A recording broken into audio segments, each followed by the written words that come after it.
I was certain that I was going to die and looked over at a blonde woman sitting next to me. We hadn't spoken the entire flight, but now we held hands as the plane fell out of the sky. People who have survived a plane crash, how did people react on the way down? I was in an almost plane crash, on a flight from Newark to Istanbul. Something didn't feel right as we were boarding, but I think because the flight next to us had just been cancelled, they got us on board and hoped for the best. Anyhow, about 1.5 hours over the Atlantic Ocean, something seems off. Then the pilot comes on saying there is a mechanical issue and they're not sure what's going on, but to prepare for a water landing. Everyone is confused and it was dead quiet. It was also nighttime, so some people were asleep. Flight attendants start wandering the aisles more and more frequently, making us more worried since we had no idea what was going on and we didn't hear from the captain. A few minutes later, the captain comes on and says there is a problem with the engine, and they're turning around and going to attempt to make it back to land. Meanwhile, the flight attendants are rushing back and forth and trying to get people to look at the safety instructions. By this point, everyone is awake, as far as I can tell. According to people I talked to afterwards, one flight attendant went and sat down and put her face in her arms. Another one apparently told someone that people don't usually survive water landings. It was just me and my mom, and the whole time I kept thinking about my little sister, and how she was going to have to grow up without a mom. It was pretty terrifying, but you would be amazed at how quiet the cabin was. After the worst turbulence I ever felt in my life, and the most silence I have ever experienced, we were able to make an emergency landing in Newfoundland. And that's the story of the first and only time I've ever been to Canada. Had a similar almost crash coming from Frankfurt to Dallas, en route home from Istanbul coincidentally, in 2004. Captain came on and says we had lost our left engine, large passenger plane with only two huge engines, and we will be forced to make an emergency landing in Iceland. Engine on the left then starts spewing fuel and oil all over the windows of the fuselage, and those of us who were awake couldn't believe our eyes. The captain then says, and I crap you not, he will be forced to land with the power of only one engine, and that he had done this in the simulator before. Once. That's the last we heard from him, and as all the passengers on the plane began to wake up, others who had been asleep tried to explain what happened. I started writing a note to my family and other people were praying out loud but generally very quiet. We made it to Iceland, had a shaky but successful landing, and that's the first and only time I've been to Iceland. One more note, that stupid Ben Stiller movie Along Came Polly was playing and will forever remind me of impending doom. I'm pretty late to this party, but here it goes. I was pretty young, only about 4 or 5, when I was in a plane crash. It was a small one-engine prop plane with just me, my dad, and the pilot who was a family friend. It was caused by engine failure. I don't remember much except my dad's actions. He was sitting in the front co-pilot seat. He reached back to me in the back seat and pulled my winter coat snug around me. It was winter in Cleveland, Ohio. Then he made sure my seatbelt was fastened securely. After making sure I was safe, he buckled himself in tightly as well. It is important to note at this point that my dad is a devout Christian. He recounted his perspective to me when I got older, and said that he was certain he was going to die. He said that he was quiet, and praying that God would allow his son to live, even if he didn't. Both my dad and the pilot were knocked unconscious on impact, and both severely injured.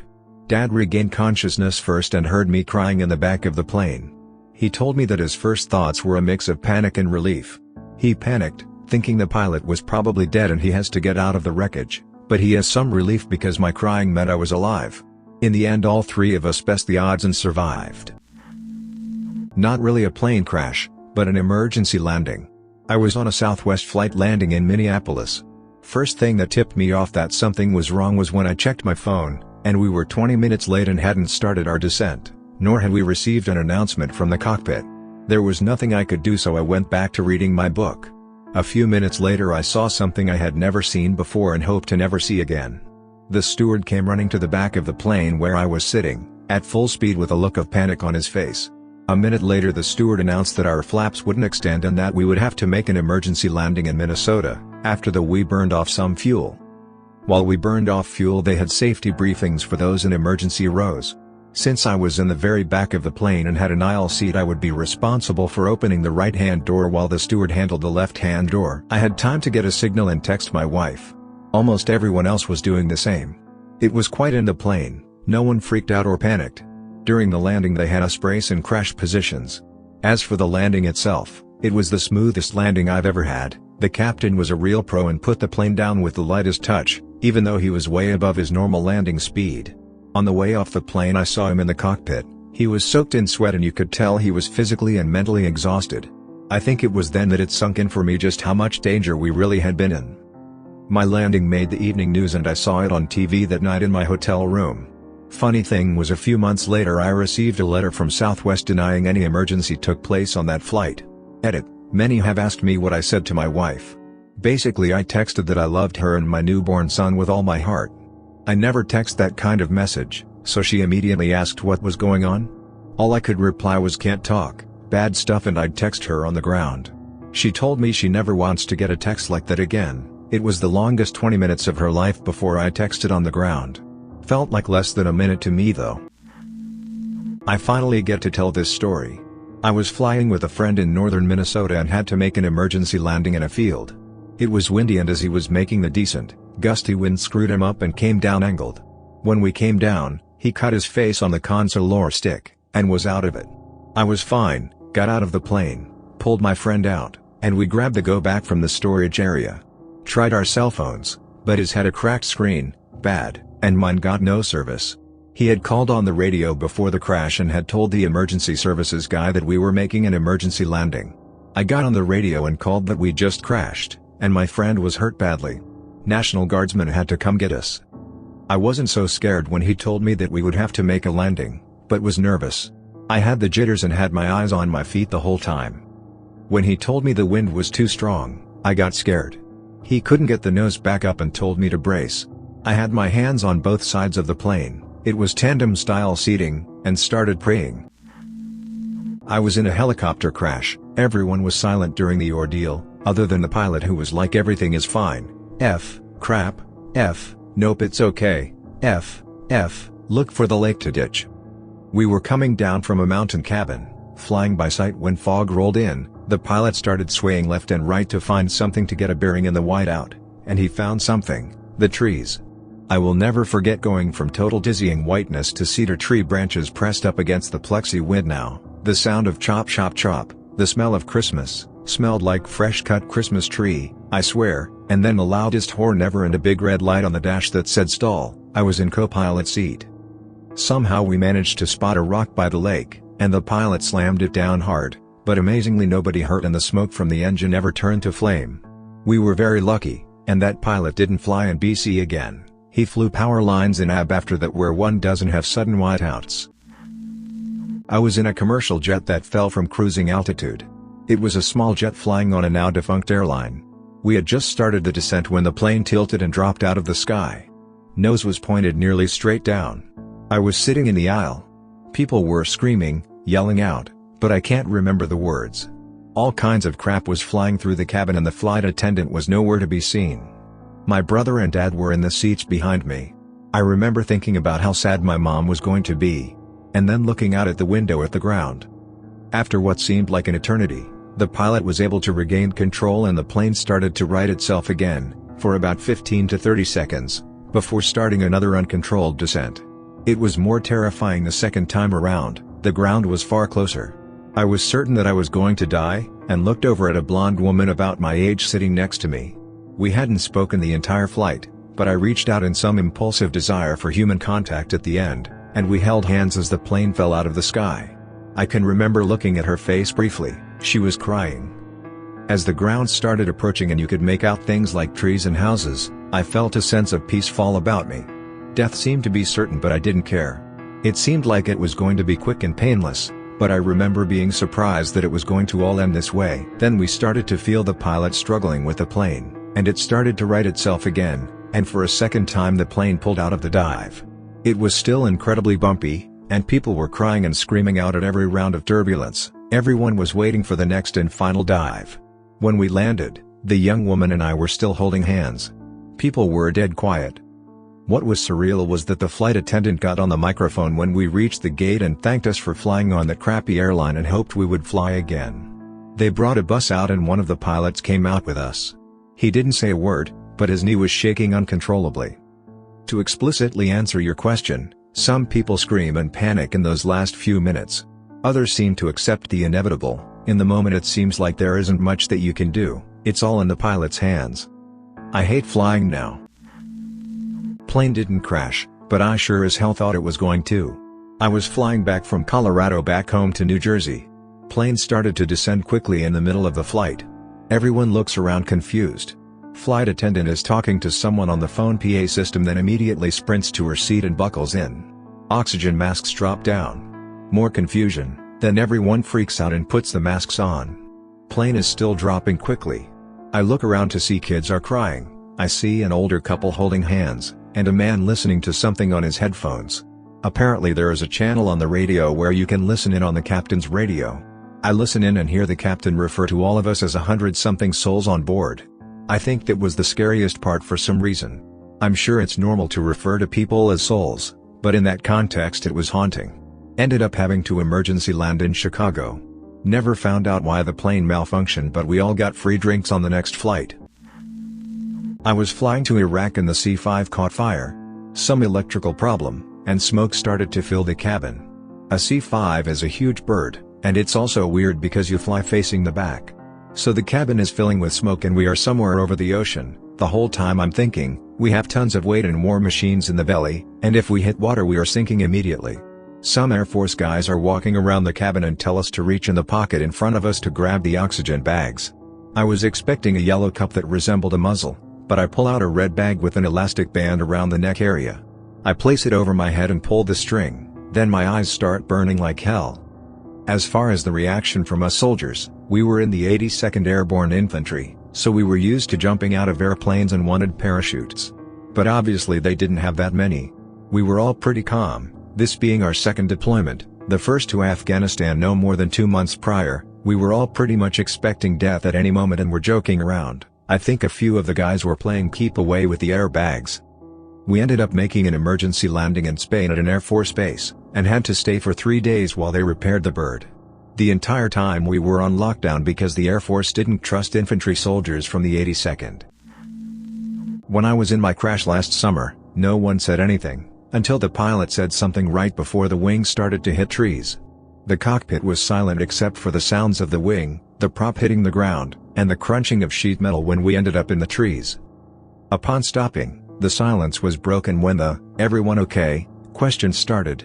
We forced the door open, got our gear out and walked back to the shack next to the runway. Pilot was very unhappy, their personal plane was totaled, but we all walked away. My buddy and I were so hopped up on adrenaline though, it was strange. I wasn't sore until the next day, and an ER visit saying low back strain was my worst result. I'll end by saying, if you can be in one and walk away from it, do it. Beats the crap out of jumping out of airplanes or being shot at. I was involved in a ground loop that we both walked away from, and the plane remained undamaged. However, it was very close to a crash with substantial damage and injury. A friend of mine took me up in a borrowed Aroncachamp, which is similar to a J-3 Cub in that it is a tube frame aircraft with fabric covering, and a tail dragger as well. Flight was totally fine and fun. However, on landing the pilot's airspeed on final was ~70 miles per hour with a right crosswind of ~10 miles per hour. We touched down at 60 miles per hour on the left main first, the right wing immediately came up pushing the left wing within inches of the pavement. This caused the airplane to make an immediate 90-degree turn where we bounded through a snowbank, and off into a field. As soon as the aircraft started to ground loop, my only thoughts were to brace for impact, covering my vital torso with my arms, thinking this is going to hurt, and I hope I do not get impaled. After making it out okay, I helped him dig the plane out of the snowbank and get it started again, and then like the idiot I am, hopped back in and went for another ride around the pattern to let him redeem himself. I am currently a student pilot, but have been flying with my parents since I was 8 days old. I wasn't in a plane crash, I was in a hot air balloon crash, not as dangerous as a plane. We spent ages up in the air, we kept trying to land at an oval or somewhere safe, but the wind picked up as we were flying, and blew us into dangerous areas where we couldn't land. The pilot, I think that's what they are still called, told us that we might run out of fuel if this keeps up and he would see what he could do to get us safely down. This continued for a while, and we ended up all crouching down in the basket, as he got the balloon as low as he could. As the fuel ran out, we ended up crashing into the top story of a house in the suburbs and scraping most of the tiles off the roof. Someone almost fell out, Luckily the house slowed us down and that street was open enough for the car that had been following us to grab the drop rope and pull or winch the balloon down safely. No one was hurt, thankfully, but scared the crap out of everyone, unsure if I'd ever go on a balloon ride ever again. I've been in 3 plane crashes, mostly on the runway. My dad has been in many more. 2 in one day, once, granted one of them he was in a helicopter. Part of the territory growing up around bush planes. The most memorable was in a de Havilland DHC-3 single-otter on floats. Happened on takeoff. The engine was spooling up and we started to work our way on step, when a massive gust of wind picked us straight up into the air about 60 to 100 feet and dropped us. Ended up landing on the left side of the plane. Everyone was a little shook up, but the real danger was that the plane was sinking now. Another guy popped the roof escape hatch and started pulling people up on top. Luckily this happened right around dinner time on a busy lake. Many boats came by to assist and nobody was injured. One guy's pants got wet and the airline's owner bought him new ones. There's not really much to say what I'd actually do with my last minutes of any given crash. It all kind of happens and is over before you know what's going on. It's a little different when you're up front, but even then unless you're actively on the controls you can't do anything. Just accept it and be ready to act when the tumbling is over. I'm probably too late for this but I'll share anyways. I was in a plane crash. We crashed while on the ground. I was 9 years old and flying as an unaccompanied minor, back in '99. So this was the first flight of the morning leaving out of a Colorado airport in December. It had snowed the night before and the roads were pretty icy. All was fine though, they de-iced the plane and we left the gate only 10 minutes later than we should have. We get into position on the runway for takeoff, and the pilot begins taking off and getting up to speed. Instead of leaving the ground however, we slide off the runway at full speed. Everyone was screaming and losing their crap. I actually followed the damn procedures outlined in that stupid manual they tell you to read and put my hands on the seat in front of me, with my head between my arms. Once we came to a stop, our wheel was dug into the ground and we were tilted, with one of the wings dug into the ground. Not really a crash but plane accident all the same. My story is an almost crash, flying back after Christmas from rural Victoria to Brisbane. The first leg was a twin-engine Beech from memory, seated about 9 people. I was young, about 15, and I was one of 2 or 3 people on the flight. The pilot let me sit up front in the co-pilot seat as I was in the Air Cadets at the time and heavy into aircraft. About halfway through the flight, I notice a few engine warning lights start to flash. Then an oil pressure alarm started going off. The pilot glanced over at the right-hand engine just as there was a bang and oil started pissing out of the engine cowling and over the wing. The pilot quickly shut the engine down as it started to smoke, says we have a small problem but it's fine. Alarms are going off everywhere, the other passengers are aware we have lost an engine, but other than that, none the wiser. But I can see what appeared to be a Christmas tree of alarms. The pilot radios in and diverts to the closest airport and calls in the need for an emergency landing. The closest airport was about 20 minutes away. I was starting to freak out a bit as the pilot fought the aircraft on one engine.